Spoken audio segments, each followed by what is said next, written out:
Today, we are continuing our Let's Talk series by listening to people in the Black community about what it's like living in the Inland Northwest. And today on Up with Krim, we're featuring the City of Spokane Civil Rights Coordinator, Jerrall Haynes.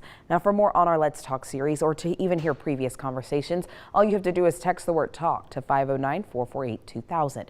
But for now, let's listen, learn, and engage. To me, what it means to be a black man is to be proud, you know, to be strong and know what real strength means. You know, knowing that when there's a time to be vulnerable, there's a time to speak up, and there's a time to step back and allow other people to lead also. My name is Jerrall Haynes. I'm the Civil Rights Officer for the City of Spokane. Let's talk. So I was born in Charleston, raised in Somerville, South Carolina. And, you know, Charleston is notoriously, historically, one of our country's largest slave trade ports. Beautiful cities, but, you know, obviously there's still some underlying racial tensions that exist, you know, on a day-to-day basis. It wasn't until, 2015 when the Confederate flag was no longer flown on the state capitol building in the state of South Carolina. My family's been in South Carolina since, some of them before slavery, others, since slavery time, and since they, left the shackles of slavery. My mom's one of 7, and the older half of her siblings, they never went to integrated schools. They spent their entire childhood in the segregated South. And so to hear stories that they've had about discrimination and the catastrophes that they witnessed, it was always fascinating for me as a young kid. When I first came to Spokane, my first impression about how it was different for where I grew up was, one, I moved here in the wintertime, so there was snow on the ground, it started snowing, and so I absolutely hated it. And the lack of diversity was an immediate, obvious thing. It literally took 2 days of me being off base for me to realize, like, man, I don't think I've seen anyone else that looks like me yet.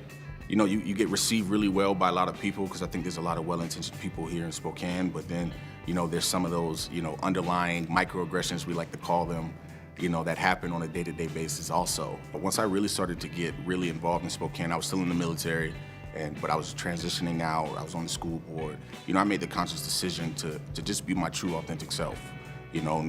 Not try to dress myself up a certain way or act a certain way to assimilate into the dominant mainstream culture that exists here in Spokane, and just be me, and so with that, I have to be honest, it is uncomfortable.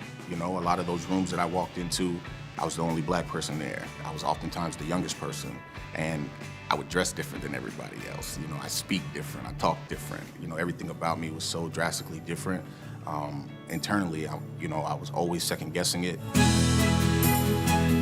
think most black people and most people of color, period, I think have that extra pressure and unspoken weight on their shoulders, especially when you're one of few. You don't want to be perceived negatively because you think that it's a negative perception will form about your entire culture or an entire group of people that you identify with. I carry those pressures with me every single day. Finding your community when you're in a place like Spokane where that lacks diversity is so drastically important. So when you're able to find your community, that's when you're able to breathe. That's when you're able to relax and be yourself. You don't have to be on guard. You don't have to, worry about what people's intentions may or may not be for you. You feel safe. You feel like home. I want my grandkids to look up and to be able to go anywhere in this country or in this world, for that matter, and truly feel like they're free.